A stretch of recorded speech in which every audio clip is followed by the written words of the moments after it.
Alright guys, Fula coming to you with another video. Shout out to the whole LDBC. Now, in this video, man, I want to talk about the other FA. You know, believe it or not, there's another FA. And the crazy thing about this FA is he came up with FA Ajagba. They actually started off together. And I think they actually still train together. You know. Now this FA, the difference is he fights at cruiserweight. Okay? Now granted, you know, cruiserweight is one of those divisions that, I'm not gonna lie to you, I need to pay more attention to. You know, I personally do not pay attention to cruiserweight like that. You know, I don't even know when cruiserweights be fighting, man, to be honest with you. But this FA, and the crazy thing is his name starts with an A too. I just now, his last name starts with an A. I just now realized that his last name starts with the same as Ajagba. And this is FA Apochi. Now, FA Apochi,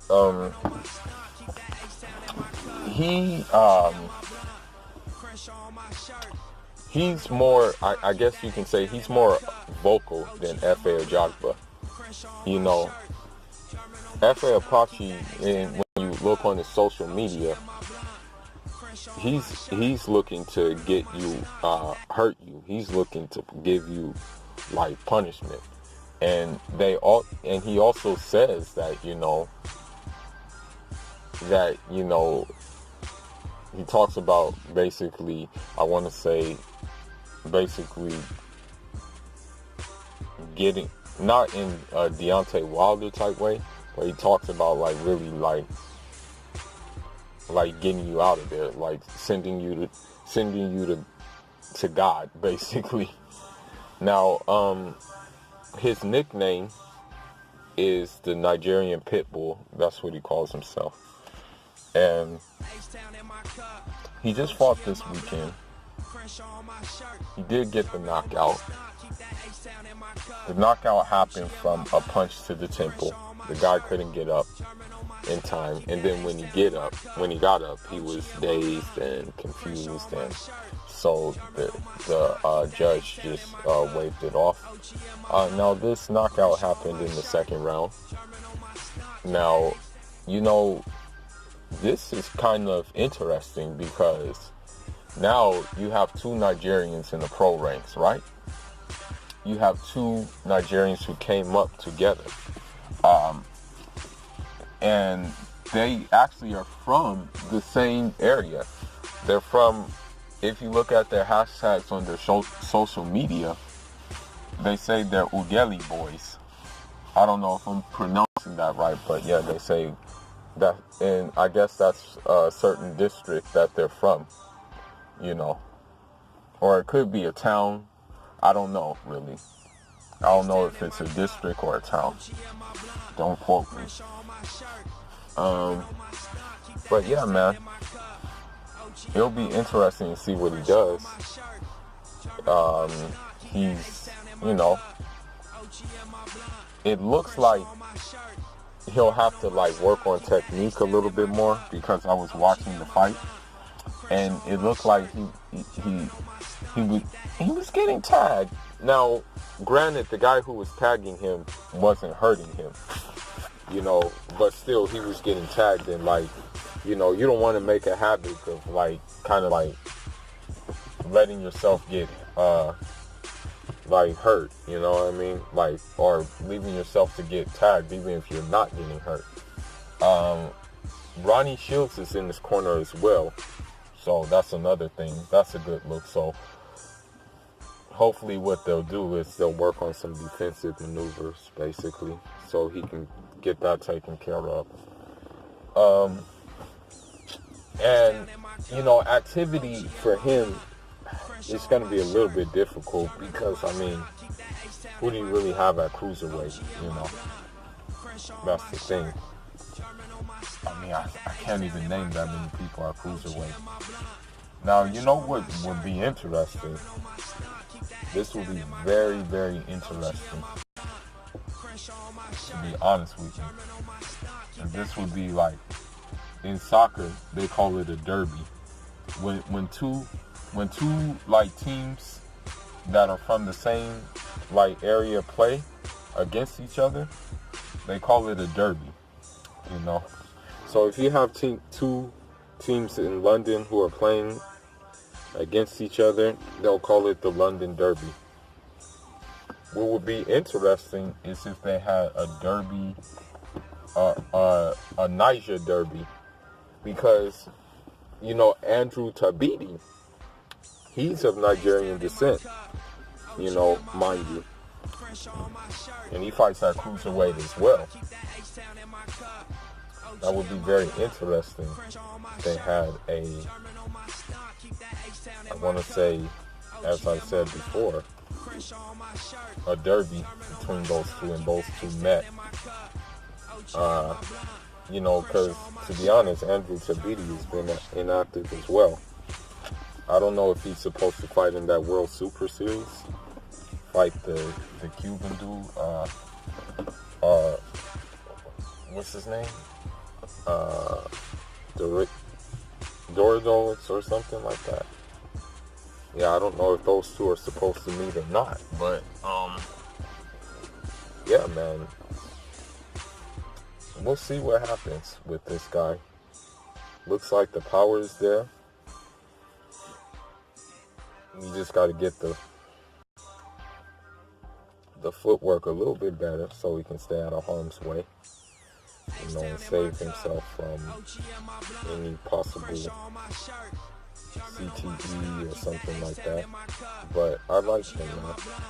Maybe he can bring some excitement to the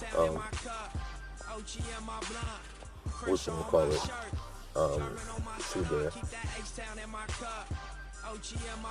cruiserweight division, you know.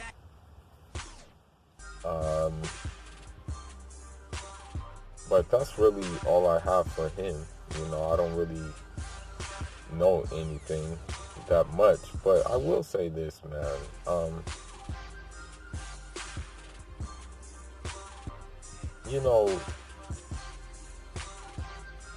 when I think about African boxing and how we have like humble beginnings, I think like, wow, man. Imagine if these leaders invested in infrastructure, where would we be? All of us, well, not all of us, but a great majority of us live and train away from Africa, including myself. And this is just with sports across the board, you know. I look at, you know, it's like we choose the lesser of two evils. It's like either we stay in Africa and maybe not realize our potential because of just due to the bad infrastructure and these African leaders not giving a care about our sports and about progressing our sports forward. Or we come to a Western country, we get the infrastructure, we get the training facilities, but we deal with all the BS that comes with that. Like the stares from people who have the complexion of it for the protection, the annoying questions. Did you guys live in huts? Did you guys walk around naked? And, you know, just those kind of things. And also the kind of things that you get from your countrymen who have arrived here, and you don't want to forget where you come from, so you hold on to your culture, you hold on to the way you move, and stuff like that. And you, how should I put it? You don't integrate yourself here, but you still, how should I put it? You still are transparent. You know what I mean? You're still basically doing you without harming anybody. You're basically in your own lane, just being here, using the resources here, not complaining, but at the same time you're like, dang, man, like man, like you're like, man, this culture ain't for me, you know. You're like, man, this ain't my speed, you know what I mean? And that's, you know, that's with me. That's definitely with me, man, for real, you know. But you know, we take that lesser evil. We take the lesser evil, man. Because until these leaders fix these this infrastructure, and really these leaders start investing in the country instead of relying on private wealthy people to fund these teams. It's crazy. There's some private there's like private people who actually are paying for the team, like paying for the local teams, you know. And it shouldn't be like that. The state should be involved in that. But they're not. But anyhow, man, that's all I really got about this whole thing. I just want to make mention of F.A. Apochi, because it's crazy that, you know, he's kind of the one that nobody's talking about, you know. Everybody's talking about Ajagba because he fights at heavyweight, and so that's understandable, you know. The heavyweight is the more popular division than cruiserweight, right? But yeah, man. Shoot, man. Even in, man, it's crazy. I know so many people, be it Senegalese, be it Nigerian, be it Cameroonian, be it like Malian, being Ivorian, be it Mauritanian. I know so many people who, like, some of them I came up with, and now we lost touch, but now we find ourselves in the same place. Like my boy, Basiru Abdullahi, now he's in Northridge running hurdles, you know what I mean? Many others who, you know, who started sport in Africa end up here. One of my boys from Algeria, you know, he started there, 800 meter runner. Boom, he ends up in, I think, Seattle now. You know, one of my guys, Yasser, his name's Yasser. Boom, started triple jump, long jump in Africa. Boom, now he's at, I believe he's at Texas A&M or Alabama, triple jumping. And it's like, man,